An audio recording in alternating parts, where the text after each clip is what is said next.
Assalamualaikum warahmatullahi wabarakatuh. Bismillahirrahmanirrahim. Nahmaduka ya ghafuru ya syakuru. Mashalli wa sallim barik ala sayyidina maulana Muhammadin wa ala alihi wa sahbihi asma'in nama ba'du. Ketika Fatihah itu sebegitu keramatnya, sebegitu topnya, itu setan rapat, singkat cerita itu yang tadi dipimpin oleh iblis yang sedang terkapar apa? Terus tadi obatnya enggak ada, cuma dia shock karena ada surat yang turun yang melafatkan itu pasti selamat dari apa? Neraka. Nah ini gimana saran Anda? Sarannya adalah bikin orang-orang itu lupa tidak baca Fatihah. Nah ini rapatnya iblis. Idzabu wajtahidu hatta tufilu qulubahum hatta la yaqulu hadhihi surah. Kala yuksiru qira'ataha wa la yakunu lahum ajrun wa thawabun bal yakunu lahum adzabun wa iqabun. Kemudian yang terakhir saya beri ijazah tentang Al-Fatihah ya, karena ini surat yang populer. Kalau saya ijazahi Quran 30 juz pasti sampean nggak hafal ya. Atau ijazah surat Baqarah, kalau mau Baqarah mau ijazahi surat Baqarah mau 2 juz setengah mau Mas Asep ya. Fatihah aja yang gampang ya. Nah, ya kulhu Fatihah ini paket ringan ini, tapi pahalanya apa? Besar.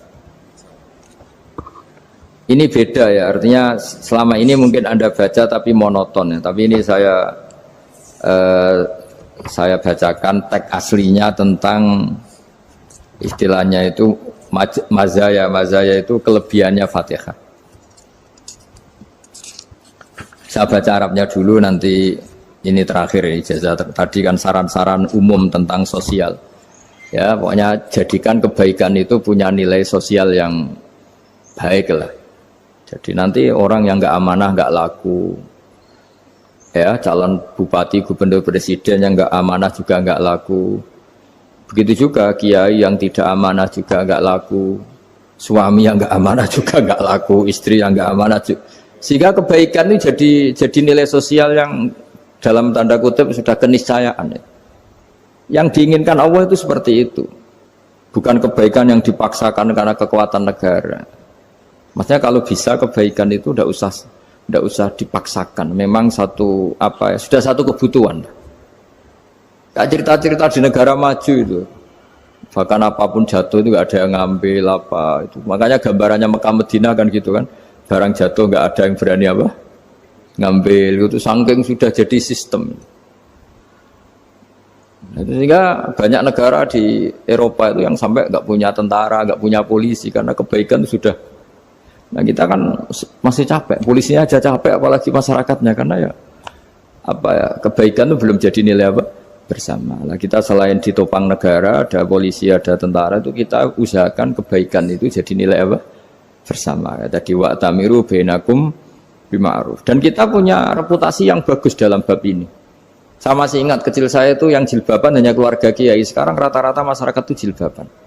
Dulu yang sekolah SMP, SMA itu jilbaban kadang dulu malah dilarang ya, harus sama seperti itu seragamnya. Sekarang sudah boleh dan nyaman. Lama-lama yang dapat simpatik ya yang pakai pakaian model tertutup seperti itu. Lama-lama gamane cara wong golek mantu ya golek yang seperti itu daripada yang blodor. Lama-lama jadi nilai bersama. Ya ingin saya seperti itulah. Di terminal juga sama. Orang mau makan cari warung yang kelihatan ada ayat kursinya, pakai jilbab, atau paling tidak dia nggak mungkin lah nyuguhkan yang tiren atau yang haram. Akan ada garansi sosial, ada apa? Ada garansi apa? Sosial dengan penampilan yang soleh itu kan, masa iya nyuguhkan oposan babi itu misalnya itu. Jadi nilai sosial itu harus, ya tadi harus benar-benar jadi nilai, sehingga negara biar nggak capek-capek itu. Polisi juga gak capek kan, karena tugasnya seorang Jawa mau ngawat-ngawati tok, tapi sudah tidak perlu tegang karena kebaikan sudah jadi nilai apa bersama. Ya, ingat-ingat ya ayatnya tadi, wa'tamiru bainakum bima'ruf. Jadi kebaikan itu harus jadi nilai bersama. Iktimar itu menjadi urusan bersama. Makanya kalau kita rapat besar disebut apa? Muktamar. Muktamar itu urusan bersama. Ya tadi imamnya sholat juga menopang Gojek karena nggak lama-lama nopang Grab, nopang Kernet, nopang penjaga Indomaret, penjaga bensin, pom bensin. Nah dia hanya punya waktu 5 menit terus imamnya baca Baqarah kan.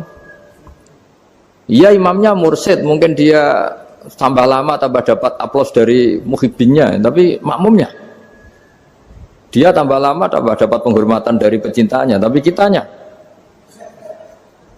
wah khusyuk wali kan, dia dapat status naik lah, kita yang sudah tidak ikut jadi wali diganggu apa pekerjaannya. Kalau ada imam seperti itu sampai mufarokoh saja, niat ya Allah sampai sini saja saya makmum orang itu, silakan orang itu punya urusan sendiri dengan jenengan, ya sudah, atau salib saja apa. Nah, itu boleh kalau dalam fikih namanya apa? Mufarokoh. Mufarokoh itu niat. Tapi kamu jangan langsung selonong mufarokoh, niat dulu. Pamit sama Allah bahwa sekarang mau mufarokoh. Ya, tapi ya jadi sholat yang aneh kan, imamnya masih rukuk, kamu terus sujud, terus apa-apa selesai ya. Mungkin dalam pandangan itu orang lain ini maksudnya makmum gimana ini kok begini. Tapi sudahlah, Allah Maha tahu. Nah, insya Allah dimaklumi. Ya saya baca tentang Fatihah ya, karena sampean pasti sering baca Fatihah. Supaya apa? Sekaligus jadi jimat lah gitu. Jadi kalau kamu sering di jalan-jalan yang mungkin sepi atau mungkin kan tidak semua teman Grab itu nasibnya bagus yang di Semarang Jogja. Mungkin yang di Kalimantan di Papua kan ada yang 10 kilo gak ketemu rumah, ya kan? Yang lihat di TV-TV itu kan kasihan kan. Sudah 10 kilo gak ketemu rumah. Penumpangnya kuwekar preman tuh kan, ini makan orang enggak kan, kan ujiannya dua. Kalau penumpangnya cantik itu ya kecoba syahwat, kalau preman takut. Jadi orang itu selalu ujian itu. Sing sedengan itu kan jarang orang itu. Jadi kalau penumpangnya perempuan cantik ujiannya itu syahwat, kalau preman ujiannya ketakutan. Kalau orang yang lemah bawa uang ujiannya kamu ingin garong. Jadi hidup itu memang semuanya ujian. Liyabluwakum ayyukum ahsanu amala. Makanya saya sering ditanya oleh teman-teman, Gus, nah ujiannya kenal wong wedok elek piye? Sama, kenal wong ayu ujiannya syahwat, kenal wong elek ujiannya ngenyek, itu sama-sama dosa. Syahwat ya dosa, ngenyek juga dosa. Wah elek keriting untune metu ya dosa, ngomong gitu. Kadang-kadang orang berpikir enak kancanan wong elek gak dosa. Kata siapa? Kancanan wong elek itu ya dosa, karena bawaannya ngenyek. Ngenyek itu menyepelekan itu. Makanya saya itu ya nggak mau berteman sampean. Nanti kan bawaannya ngenyek atau seneng ya tidak tahu. Ya sudah, ada takdir saja, kalau ketemu ya tak ulang ngaji gitu. Tapi ini ngaji terakhir, setelah ini ngaji biasa aja, tidak usah resmi gini. Ngaji kok resmi aneh. Pokoknya nanti suatu saat kalau pandemi sudah berlalu saya akan ngaji Rebone, lalu ini ngaji. Ini ngaji yang kurang bagus karena ngatur kiai kurang berkah ini. Nanti tapi ya lumayan lah, masih mau ngaji. Ngaji kok tanggal ini jam ini. Sekarang suatu saat kamu tak panggil, Mas Wahyu datang ke sini jam ini, tidak mesti bisa. Mungkin pas ada acara apa, oh, maaf ke sini pas ngecek, pas apa. Gitu. Jadi ya sudah, tapi tak maafkan, enggak apa-apa. Takdir, ya. Tak bacakan supaya sampean tahu keramatnya Bismillah. Nah sebelum saya bacakan Bismillah Fatihah, tak beritahu tentang ilmu tafsirnya, karena ini penting sekali. Fatihah itu dawuhnya Allah, tentu itu dawuhnya Allah. Saya ulang lagi, itu kalamullah. Tapi yang sudah diberikan kesampaian ke kita semua, sehingga seakan-akan itu menjadi dawuhnya kita ke Allah. Jangan salah loh ya, Fatihah itu dawuh Allah, tapi sudah diberikan ke kita, sehingga posisi kita itu yang punya itu. Nah kenapa ini perlu dijelaskan? Karena nanti ada kalimat iyyaka na'budu wa iyyaka nasta'in. Kalau itu masih kalam Allah, berarti Allah ngomong ke kamu, ngendikan ke kamu, kepadamu aku menyembah. Masa Allah menyembah kamu? Nah sehingga ilmu tafsir itu menyelesaikan itu dulu ya. Saya ulang lagi ya, sebelum sampean sering baca Fatihah, aku yakin ya sering baca, tapi barokahnya tidak paham itu tidak pernah janggal. Enggak paham itu ya penting supaya tidak iskal, tidak janggal. Sebetulnya di kalimat itu ada yang janggal. Kalau Fatihah itu kalimatnya Allah atau kalam Allah, bagaimana dengan kata-kata iyyaka na'budu? Masa Allah ngendikan ke kita, kepadamu kami menyembah? Masa Allah menyembah kita? Maka penyelesaiannya secara ilmu tafsir gimana? Semua ulama mengatakan, bukan satu dua, semuanya mengatakan di Fatihah itu semuanya diberi kawalan kalimat. Saya ulang lagi ya, di Fatihah itu semuanya diberi awalan kalimat qulu, katakan wahai hambaku begini. Ya, katakan wahai hambaku begini. Nah, begini ini pelajaran dari Allah yang sudah diberikan ke kita. Terus kita mengatakan bismillahirrahmanirrahim, alhamdulillahirabbil, termasuk kita mengatakan iyyaka na'budu wa iyyaka nasta'in. Jangan bayangkan Allah ngendikan ke kita. Kalau Allah ngendikan kita berarti gini, hei wahyu ihdinas siratal mustaqim, tunjukkan saya jalan yang benar. Nah nanti kamu terus, ya Allah, Anda aja minta tolong saya minta tolong siapa kan, jadi panjang kan. Ya saya ulang lagi ya, jadi itu di Ulumul Quran diterangkan gimana sebelum baca Fatihah ya. Fatihah itu kalamullah, ngendikane Allah, tapi yang sudah diajarkan ke kita dan sudah milik kita, sehingga kalimat itu menjadi milik kita. Tapi ya kalamullah, tetap kalamullah, tapi sudah menjadi milik kita. Sudah paham ya? Ya pinter nah. Ya, karena kalau tanpa penjelasan seperti ini, Anda akan iskal. Bagaimana Allah, iskal itu janggal, bagaimana Allah mengatakan iya anak butuh. Kan jadi aneh ya? Ya, jadi tak jelaskan secara ilmiah ya. Jadi kata ulama-ulama tafsir, ayat-ayat Quran seperti ini sebetulnya dimulai dari qulu apa? Meskipun nggak dilafatkan. Itu kan sama dengan qul huwallahu ahad Muhammad. Katakan kalau Tuhan itu satu. Ya namanya Quran itu kan kalam Allah, membina nabinya, membina umatnya. Makanya dikatakan atau enggak, di sini tersembunyi kata qulu, katakan.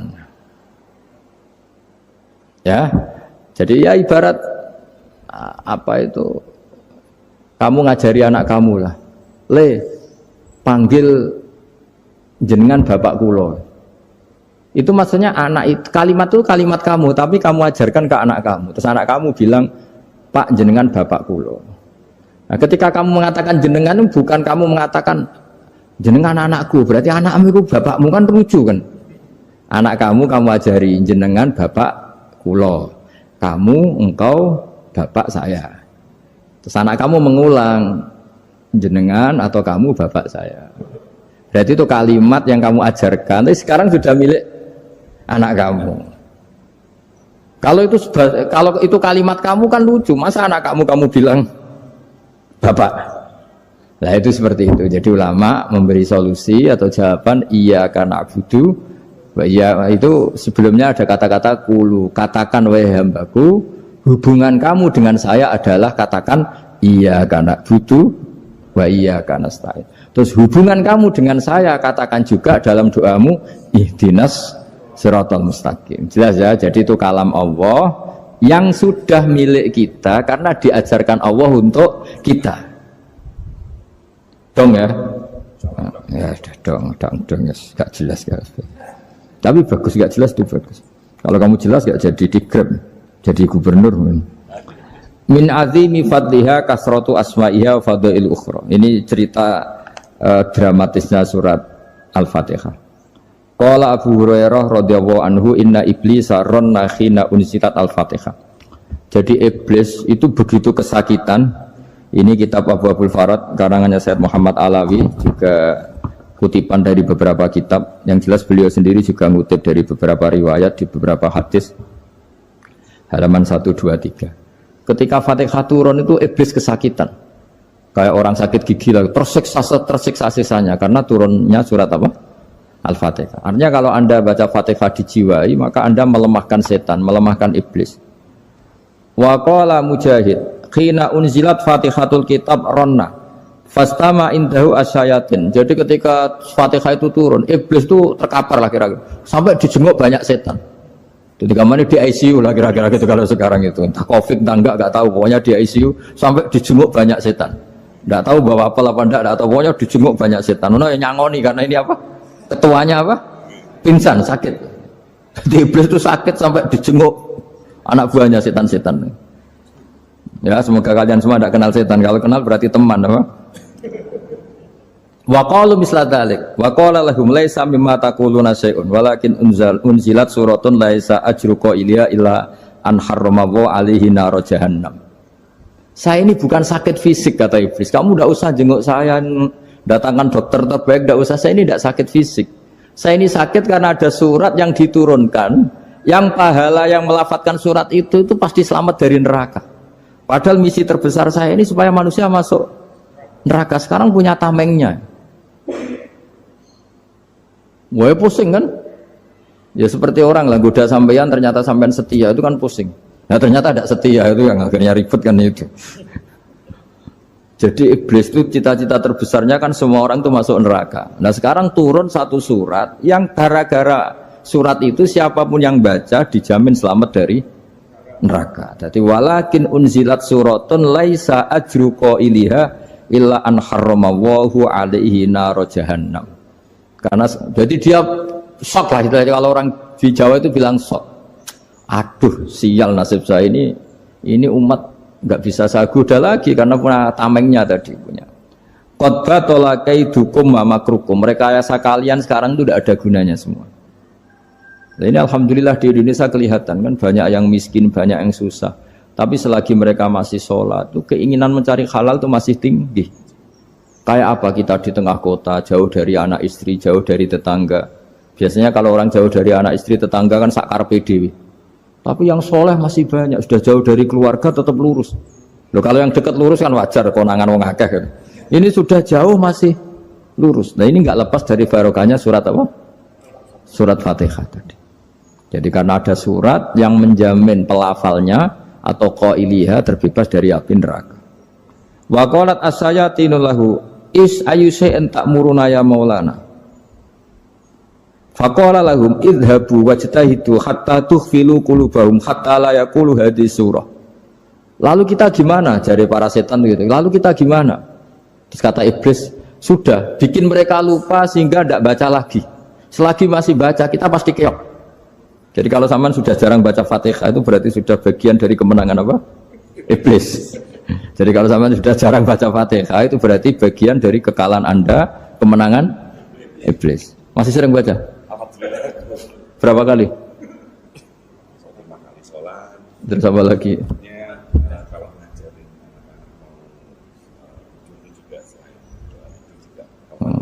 Kok 5 sekali tok? Berarti pas sholat fardu tok. Enggak 5 kali itu mendingan itu 17. Kamu itu ngitungnya jangan 5 ini. 5 waktu itu berarti lumayan kan? Berapa? 17 ya? Ya. 17 ya? Ya. 17. Tapi kalau makmum tuh sering separuh kan, apalagi makmum tarawih. Ya kan? Makmum tarawih itu bacanya Fatihah ada yang sempurna enggak ya? Ya enggak lah. Baru alhamdulillah rabbil alamin ruko ikut ruko ini gitu. Makmum kan yang tarawih teman. Kalau tarawih jarang sempurna ya. Fatihahnya itu. Kan imam sudah ruko. Kamu bacanya Fatihah sampai mana? Baru setengah ya. Ya paling pas tarawih aja kan enggak sempurna ya. Apalagi kalau imamnya sengkilat tuh waduh malah. Nah ketika Fatihah itu sebegitu keramatnya, sebegitu topnya, itu setan rapat singkat cerita itu yang tadi dipimpin oleh iblis yang sedang terkapar apa? Terus tadi obatnya nggak ada, cuma dia shock karena ada surat yang turun yang melafatkan itu pasti selamat dari apa? Neraka. Nah ini gimana saran Anda? Terus sarannya adalah bikin orang-orang itu lupa, tidak baca Fatihah. Nah ini rapatnya iblis. Idzabu wajtahidu hatta tufilu qulubahum hatta la yaqulu hadhihi surah. Kala yuksiru qira'ataha wa la yakunu lahum ajrun wa thawabun bal yakunu lahum adzabun wa iqabun.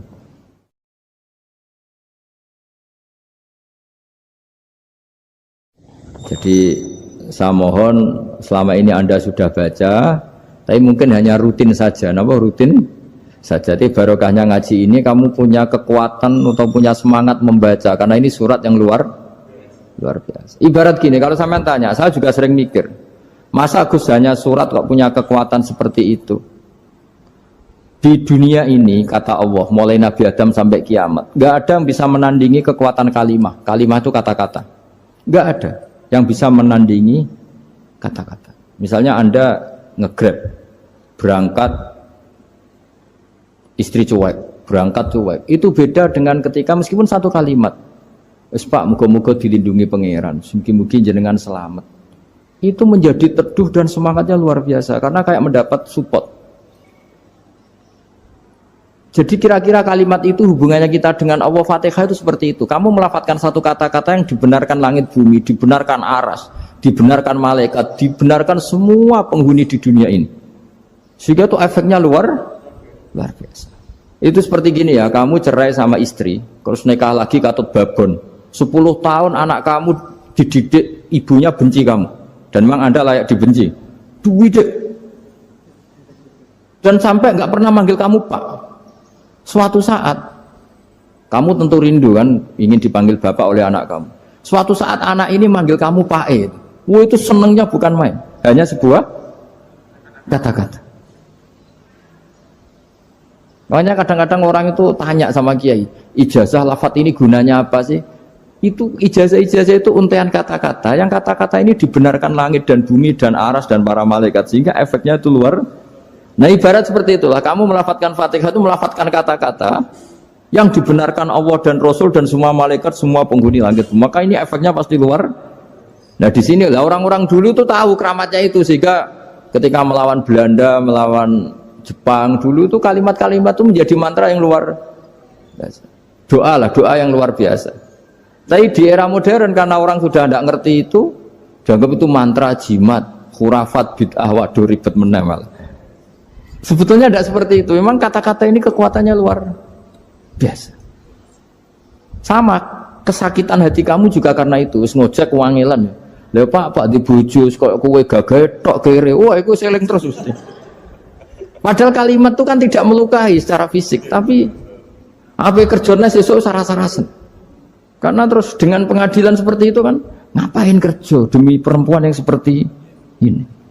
Lagi-lagi kata-kata ini luar.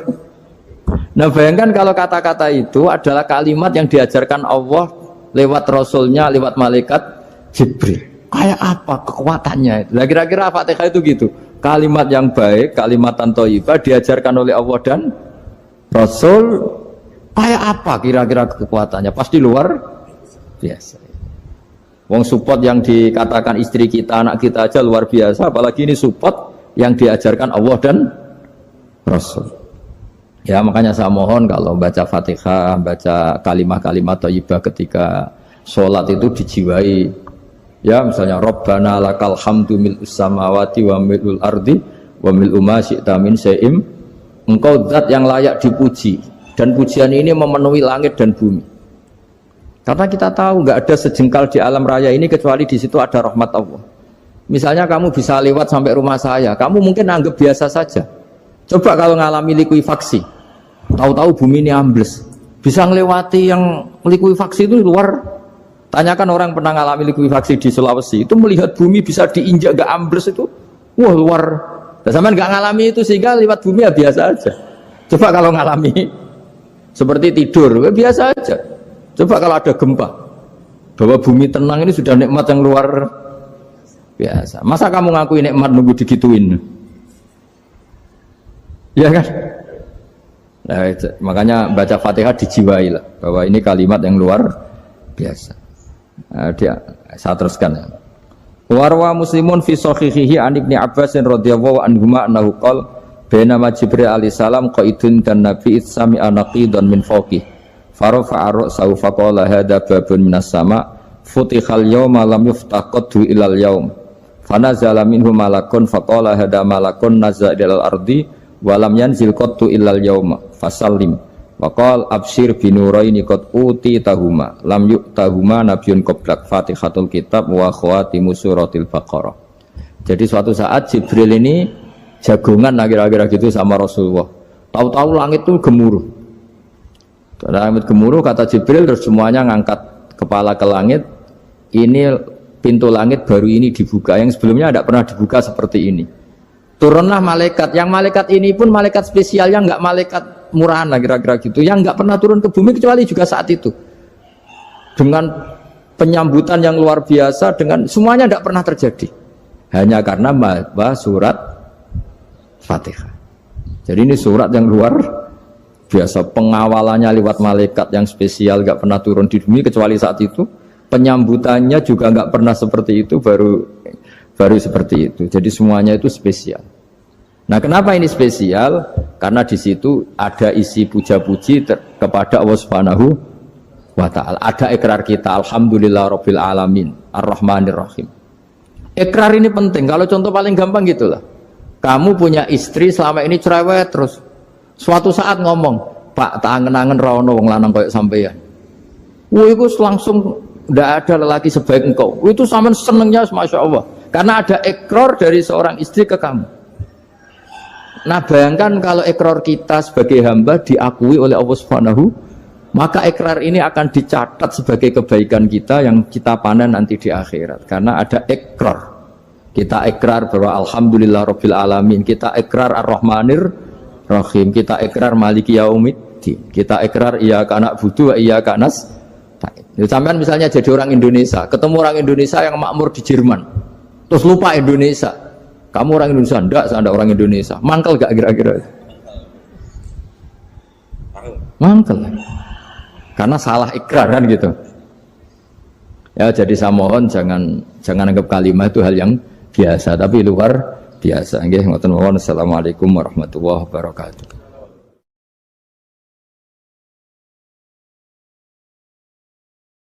Saya berkali-kali kampanye di mana-mana lah, kampanye dan menganjurkan. Di antara catatan dalam Suhufi Ibrahim wa Musa kan ada kan di Quran itu yang dinamakan lampiran-lampiran wasiatnya Nabi Ibrahim dan Nabi apa? Musa. Itu di antara catatannya begini.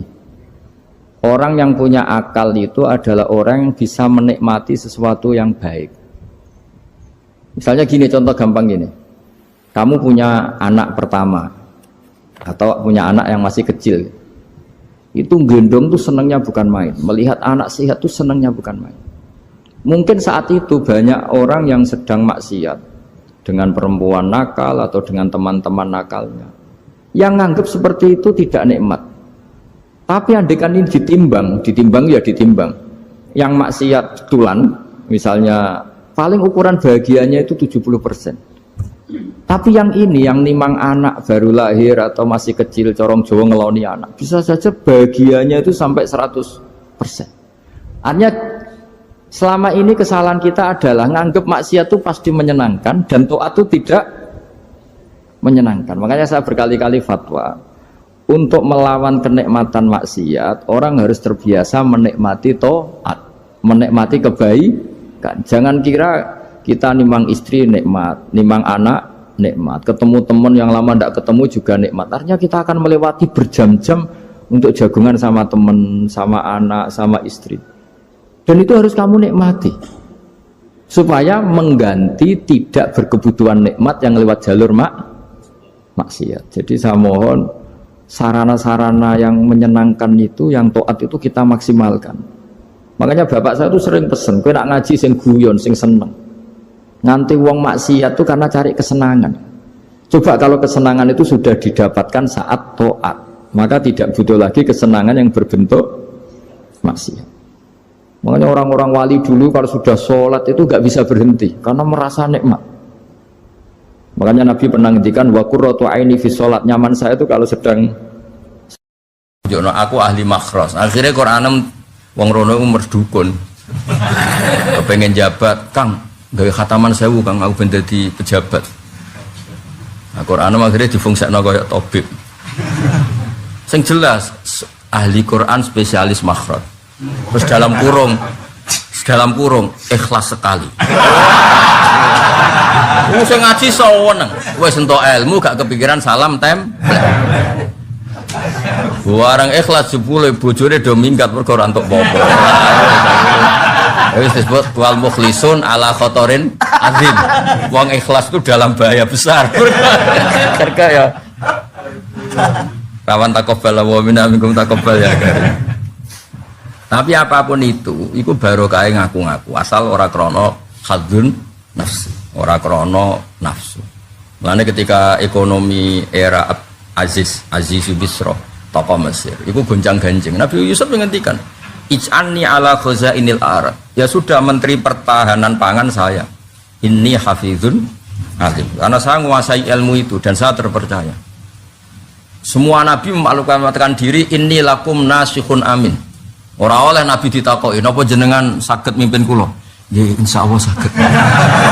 Pangestune mawon ra oleh kudu inni lakum nasihun amin. Kudu jelas.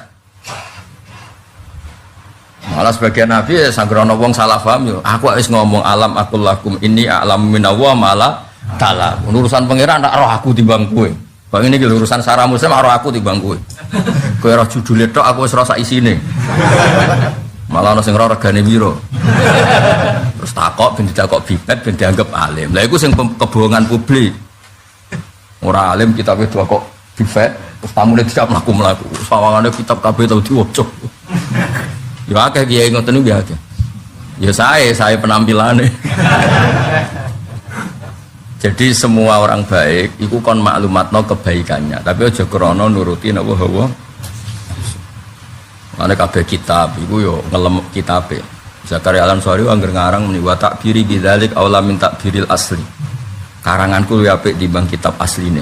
Padahal kitab asline karangan Imam Nawawi. Yes, tapi biasa wae karena beliau enggak niat sombong ya memang seperti itu. Ya disebut babu dzikri rajul manaqiba nafsi. Babu dzikri rajul manaqiba nafsi. Bab seseorang itu boleh menyebut kelebihannya asal kanggo orang banyak, asal maslahat, ora nuruti napa muji uang, muji jabatan, muji perempuan. Malam cawe dok wayu di duit wae seneng para presiden, para menteri seneng tuh ma'alpat seneng kan seneng muji donya. Kowe iku lho tak kemak sering muji donya, mbok mobil, mbok dhuwit, mbok babon pokoke muji donya. Nah, ternyata ke pas salat khusyuk, alhamdulillah rabbil alamin. Apa jawab? Waras kowe, Jong, sing mbok puji aku. Ya, angel temen nerangno kowe. Ya, kowe kan biasa muji mobil mewah atau babon ayu atau pangkat. Lah selama ini kan gak waras misalnya. Wah, bareng pas sholat ya muni alhamdulillah rabbil alamin. Jadi jawabnya waras kowe, Jong.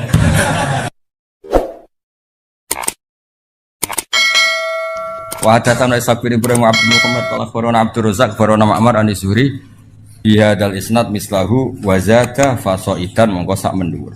Wa hadatsana Ishaq bin Ibrahim akhbarana Sufyan bin Ato. Nah niki sangu nggih pasanan nggih. Sabalen niki sangu nggih napa? Pasanan kersane sampean nak maca Fatihah dijiwai. Dijiwai anut panduane Rasulullah sallallahu alaihi wasallam. Man disapane wong salat sapa man salatan kelan salat. Lam yakra kang ora maca sapa man fiha ing dalam salat bi umil Quran. Faya mongko te salat khidaun minangka salat sing cacat, sing nipu salasan kelan kaping 3 ghairu tamamin kelan tanpa sempurna.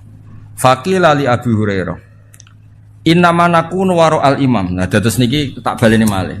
Kalau sudah di level sahabat apalagi tabiin, dawe Nabi itu ya dianalisis. Karena Nabi itu ada hal-hal sing beliau itu marah. Sahabat yo ora ro alasane marah, tapi kadang yo ngerti. Tak akeh contoh ya ben kowe ngerti nek aku sinau tenanan. Kula nganti tuwa iki jek sinau. Ora koyo kowe wis ra pinter ra sinau. Didol agama wah repot. Yo kok payu saking jembare rahmate pengen. Dungo ra mandi lho, gayane ku yo mandi. Mbok koyo rodok nangis apa yo larang regane akhire wong ketoke dijiwai yo. Nabi itu pernah sholat, ini nyata ya, Nabi pernah sholat. Kemudian di belakangnya itu baca Quran, makmum di belakangnya. Nabi itu duka, mali unazaul Quran. Aku kok mbok saingi ketika maca Quran. Kemudian ini melahirkan satu tafsir. Kalau sholat jahriyah karena imam baca banter, maka makmumnya itu tidak boleh baca sama sekali. Alasannya apa? Khitabuh lil mustami' al istima' dunal qiraah. Tabalena khitabuh lil mustami' adalah al istima' dunal qiraah, yaitu Allah bikin aturan wa idza quri'al qur'anu fastami'u la, sehingga ketika imam baca dan kamu dengar khitab al mutawajjah ilaika adalah istima', bukannya ini imam. Nah makanya ketika ada sahabat yang cerita, pokoknya nak sholat kudu maca Quran, maca Fatihah, pokoknya nak sholat kudu maca Fatihah. Abu Hurairah yo dibantah ketika ge aturan itu dibantah. Innama nakun waro al imam. Lho jenengan sepundi kok ngengken kula maca Fatihah, wong kula nu di belakang imam. Maksudnya harusnya saya itu hanya kena khitab mendengar, tidak perlu membaca. Ya tak baleni nek. Potongane kok ngowah-ngowah. Maksudnya Wes ta engko iki nek kowe do di pondok mbok ulangno terus kok wong pinter wis ta barokah ngaji nek kene kok terangno kok ben gayane koyo wong apa? Pinter. Wes tak ikhlasno wis mbok aku kowe ora usah muni